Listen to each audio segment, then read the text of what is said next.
6টি সংস্কার কমিশন, এত এত প্রস্তাবনা, এগুলো বাস্তবায়নের পথে আসলে সামনে একটু ধোঁয়াশা দেখা যাচ্ছে কিনা? না, এখানে আমি একটি জিনিস লক্ষ্য করি, আমরা গণতন্ত্রকে বলতে আমরা কি বুঝি? সংখ্যাগরিষ্ঠের মতামত। আপনি দেখেন নির্বাচন কমিশন বলেছে যে 20টি প্রস্তাব তারা উত্থাপন করেছে। আজকে নিয়ে কিন্তু 13টা প্রস্তাব ইতিমধ্যে সব দল ঐক্যমত হয়েছে। আপনি এটাকে কি একটা সাফল্য দেখছেন না? এখন আমি কি 20টাই যদি আমি মেনে নেই তাহলে তো আলোচনার কোনো দরকার ছিল না, তাহলে একটা অর্ডিন্যান্স দিয়ে বলতেন যে এই আমরা চাই, এইটা রাজনৈতিক দলগুলি মেনে নেন। সুতরাং আমি মনে করি এই ঐক্যমত কমিশনের সাথে রাজনৈতিক দলগুলির সহযোগিতা অত্যন্ত চমৎকার একটি কাজ হয়েছে। এখন আপনি 20টা তো আপনি বাস্তবায়ন করতে পারবেন না, কারণ বিএনপির একটা দলীয় আদর্শ আছে, ম্যানিফেস্টো আছে, তার একটা দৃষ্টিভঙ্গি আছে, জামাতের একটা আছে। যদি সবগুলিকে আপনি এক জায়গায় নিয়ে আসেন তাহলে তো সেই যে বাকশাল কথা আমরা বলি, তাহলে বাকশাল কায়েম মতো তার একটা বিগ্রহ হয়ে যায়।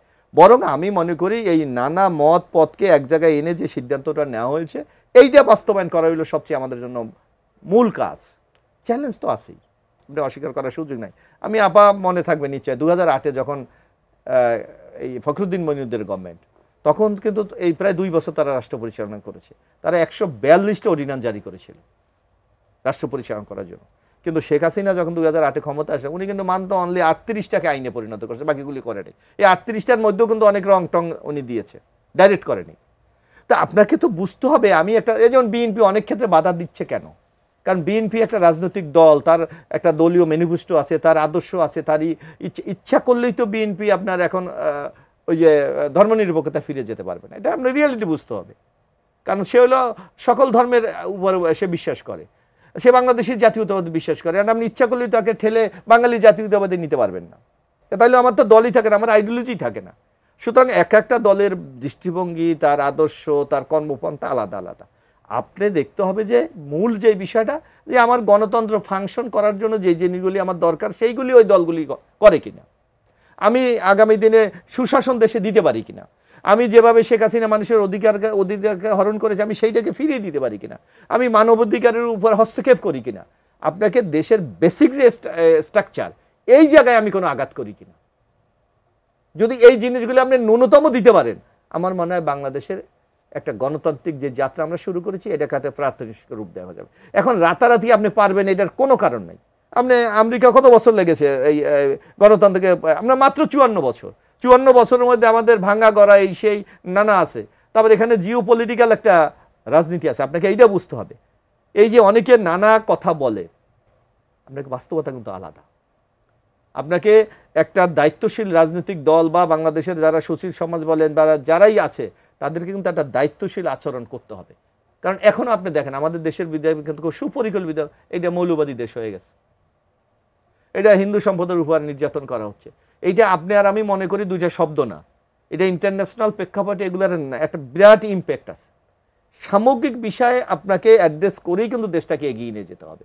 সঙ্গে অনেকে ইমোশনাল অনেক কথা, এই যে যেমন আপনার এনসিবি আমার যেটা হঠাৎ বললো আমি এই যে সংবিধান চেঞ্জ করে ফেলবো, আমার তো মুক্তিযুদ্ধ সেগুলো নিয়ে তো আলোচনা চলছে। আমি আমি বলছি এই জিনিসগুলো আপনাকে দায়িত্বশীল রাজনৈতিক দল হিসাবে সেই ভূমিকাটা আপনাকে পালন করতে হবে এবং রাজনৈতিক দলগুলো সেই ভূমিকা রাখবে তেমনটাই আমরা আশা করছি। আর একটা বিষয় মোশাররফ ভাই একটু সংক্ষেপে জানতে চাই, টুলিয়াপা যেমনটি বলছিলেন ঠিক যেই মুহূর্তে এখন আপনি জানেন 42টা সংসদীয় আসনের পুনর্নির্ধারণের প্রস্তাবনা সেটা পাশ হয়েছে, বলছেন যে তিনি বলছিলেন এখন যেই মুহূর্তে আমরা অবস্থান করছি সময় আসলে খুবই কম, নির্বাচন আরো বিলম্বিত হওয়ার একটা অন্যতম কারণ হতে পারে সীমানা পুনর্নির্ধারণের এই উদ্যোগ।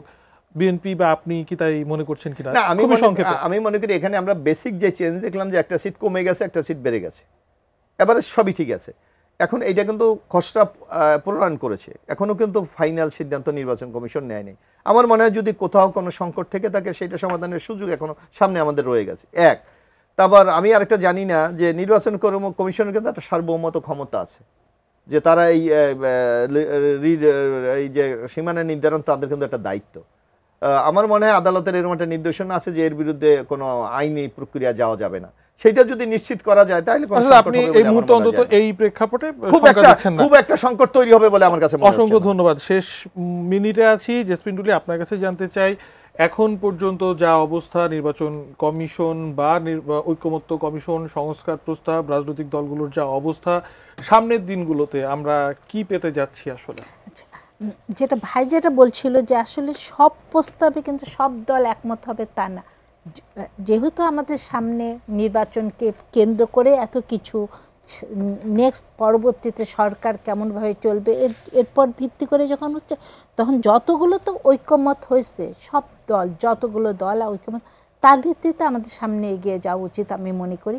দ্বিতীয়ত নির্বাচন কমিশন, আমার এই যে নির্বাচন যে সময়ে হওয়ার কথা ফেব্রুয়ারিতে, এখন যেটা সরকারের বলা যে ফেব্রুয়ারিতে ইলেকশন, সেটা অনুযায়ী তারা হ্যাঁ মানে ফেব্রুয়ারি এপ্রিল জুন পর্যন্ত বলেছে, তা আমরা ধরেই নিই যে ফেব্রুয়ারি অথবা এপ্রিল যেটাই হোক। ইলেকশন কমিশনকে তো তার সব কাজ মোটামুটি গোছানিছে, ভোটার তালিকা সীমানা নির্ধারণে এই 10 আগস্টের মধ্যে মনে চূড়ান্ত হয়ে যাবে, সেটা হয়ে গেছে।